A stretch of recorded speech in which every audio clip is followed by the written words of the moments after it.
Então, pessoal, ainda aqui um pouquinho sobre os testes de integração, porque tem a questão aqui do contexto orientado a objeto, certo? E aí tem algumas diferenças, não só de integração, mas também como de unidade, aí, que foi o que a gente falou aí nos últimos blocos. Então, o teste de classe para software orientado a objeto é o equivalente ao teste de unidade para software convencional. Veja, isso aqui a gente tem que falar porque está lá na literatura, mas teste de unidade, quando você usa lá ferramentas como JUnit, é quando você testa um método que está dentro de uma classe, ok?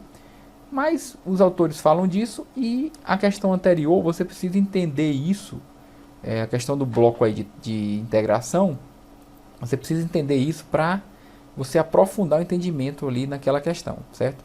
Então, diferentemente do teste de unidade do software convencional, que tende a focalizar o detalhe algoritmo de um módulo e os dados que fluem através da interface do módulo. Então aqui você teria o teste da classe como um todo. É controlado pelas operações encapsuladas na classe e pelo estado de comportamento da classe. Devido ao software orientado a objeto não ter uma estrutura óbvia de controle hierárquico, as estratégias tradicionais de integração descendente e ascendente têm pouco significado. Então veja, a questãozinha lá anterior, né, vou até mostrar ela aqui de novo, ela fala aqui na letra B, né, na questão de incrementais, são frequentemente usados com software estruturado hierarquicamente. As estratégias incrementais, né, como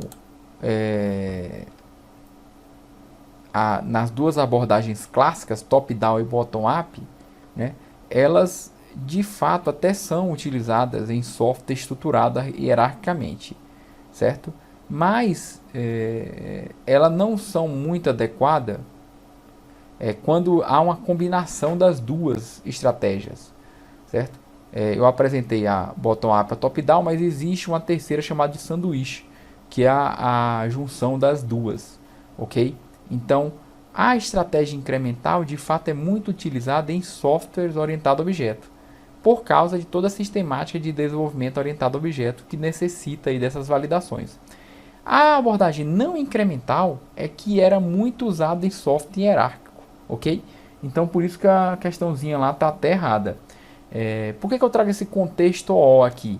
Porque na orientação a objeto você não tem uma hierarquia muito clara. Você tem as classes, elas têm métodos, esses métodos são acionados normalmente, certo? Além disso, algumas questões focam nessa história aqui do teste de classe para software orientado a objeto. Seria como o teste de unidade, um teste da classe aí no nível mais macro, tá? Maior. Ainda dentro do contexto O, né? Um teste baseado em sequência de execução, né?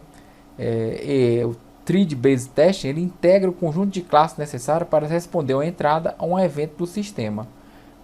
Então é um tipo de teste que existe em uma sequência de execução. E o teste de agregado, de cluster, é uma etapa no teste de integração de software OO.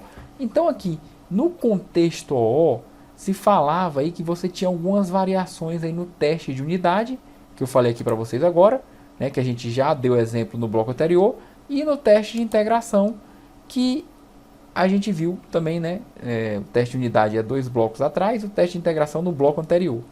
E o teste de integração com esse foco OO. Então, basicamente, o que a gente tem que entender aqui?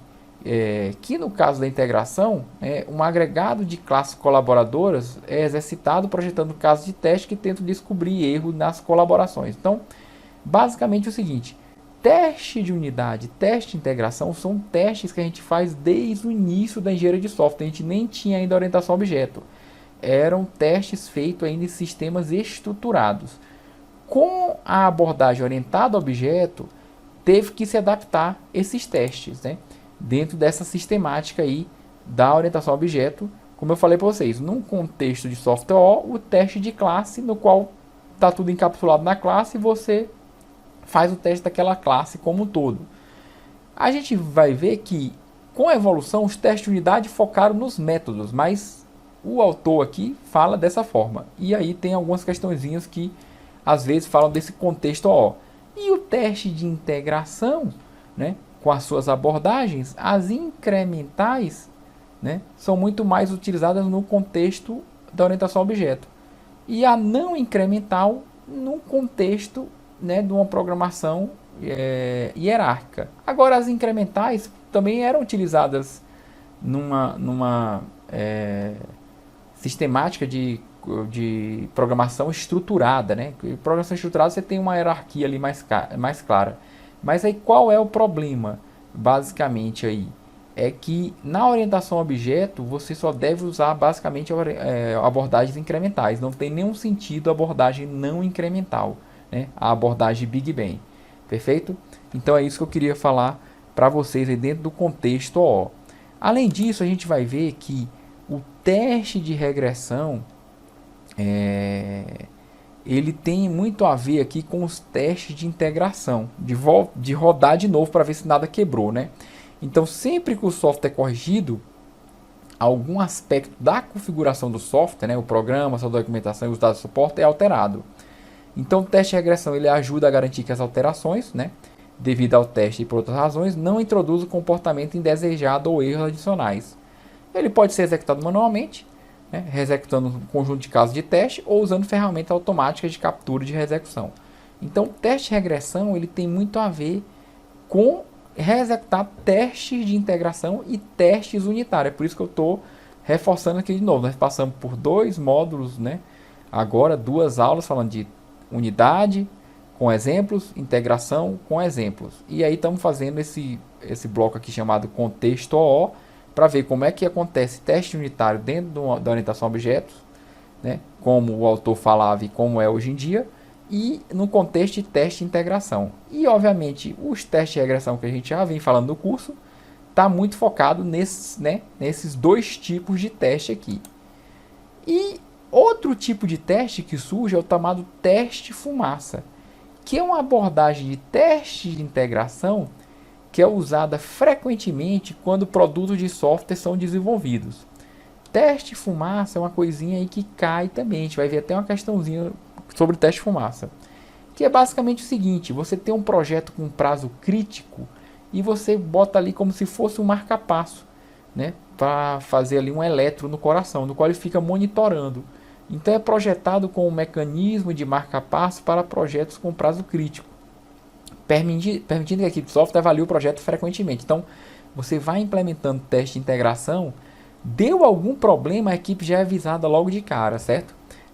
Então pode ser caracterizado como uma estratégia de integração rolante, ou seja, o software é criado com novos componentes acrescentados e o teste fumaça é realizado todos os dias. A finalidade, né, desse teste fumaça é descobrir erros bloqueadores, né, showstoppers, né, que apresentam a mais alta probabilidade de atrasar o cronograma. Então você vai todo dia construindo ali o software, rodando a integração, deu algum problema ali, tem uma classe ali que não está respondendo diretamente, está com erro de time, está com algum problema de interface, né? Mais crítico, o fumaça já gera o alerta para o pessoal focar em resolver esse problema, porque o prazo é crítico. Então, teste fumaça é uma abordagem de teste de integração usada em projetos aí com prazos críticos. Perfeito? Além disso, para fechar aqui esse contexto OO e essa revisão aí com tipos de teste, lembrando onde é que eles estão encaixados, né? A gente vai ver que, como todas as outras etapas de teste, a validação tenta descobrir erro, mas o foco está a nível de requisitos, né? Então, em coisas que ficarão imediatamente aparentes para o usuário final. A gente viu lá que tem os testes alfa e beta, mas também tem a revisão de configuração, que é muito usado na orientação a objeto, né? No contexto OO, né? Que sua finalidade é garantir que todos os elementos da configuração do software tenham sido adequadamente desenvolvidos, estejam catalogados e tenham os detalhes necessários para amparar a atividade de suporte. Então a revisão de configuração também é chamada de auditoria. Então, com a abordagem OO, né, orientada a objeto, a gente já tinha, né, a gerência de configuração, mas ficou ainda mais forte. Por quê? Por causa das questões de herança, de polimorfismo, de você poder implementar o software envolvendo várias pessoas. E aí você pode desenvolver em cima aí do software com herança, polimorfismo, com interfaces, né? Uma nova sistemática de trabalho que era mais difícil num software construído hierarquicamente ou numa programação estruturada. Perfeito? Por isso que a gente está falando aqui dos testes de validação dentro aqui do contexto OO. E vamos ver uma questãozinha aqui, né, duas questões aqui para a gente fechar essas questões aqui do que eu estou querendo deixar claro para vocês, né? Cada vez que um novo módulo é adicionado como parte do teste de integração, o software se modifica. Novos caminhos de fluxo de dados são estabelecidos, nova lógica de controle é acionada. Para garantir que esse tipo de alteração não ocasione algum efeito colateral indesejável no sistema já desenvolvido, devem ser executados testes de... Aí aqui o fumaça está aqui, né, gente? Mas a respostinha é teste de regressão, ok? É óbvio que isso aqui, essa questão é o típico exemplo, né, para aquele aluno que é preguiçoso. Então, às vezes você vai lá, a gente falou, teste fumaça. Aí o cara, professor, meu edital não tem teste de fumaça. Beleza, criatura de Mordor. Realmente não tem, mas veja que uma questão é sobre teste de regressão e um dos itens pode ser fumaça. Aí aquele aluno que nunca ouviu falar de teste de fumaça fica rindo do item, né? Fumaça, hahaha. Não existe teste de fumaça. Existe, né? Criatura de Mordor. Existe o teste de fumaça, certo? Então, se você soubesse que existia, você já eliminaria o item, porque aqui nós estamos falando basicamente de teste de regressão. Não seria teste de estresse, nem segurança, e muito menos caso de uso, tá bom? Então tá aí um exemplinho. Então, se você viu eu falando de teste de fumaça e já marcou letra B aqui sem ler o item, né? Se ferrou. Preste atenção nessa aqui que pode ser que você acerte agora. A questão do CESP. E aí ele fala o seguinte: considere um teste de software com a seguinte definição. A abordagem teste de integração usada em tempo de desenvolvimento como um mecanismo de marca-passo para projetos com prazo crítico, em que a construção é integrada a outras construções e o produto inteiro, em sua forma atual, óbvio, né, não está finalizado, passa diariamente pelo teste. Essas são características do, aí aqui, né, óbvio, letra C, né, fumaça. Esse é o teste de fumaça, que é uma abordagem de teste de integração. Perfeito? Então tá aí. Eu queria trazer isso porque dentro, né, da orientação a objeto do contexto OO, você tem esse desenvolvimento feito dessa forma, no qual você pode ir reintegrando o software, criando, né, principalmente com questões de hierarquia, né, e de hierarquia não, de herança, né, da orientação a objetos, você pode trabalhar dessa forma. E aí surge uma nova forma de ver alguns testes que a gente tinha lá no mundo estruturado, né, lá no software construído de forma hierárquica, com outra pegada. Bacana? Então, dentro do contexto OO, trago aí o novo teste fumaça, uma nova forma de ver os testes de unidade, teste de integração, teste de regressão e os testes de validação.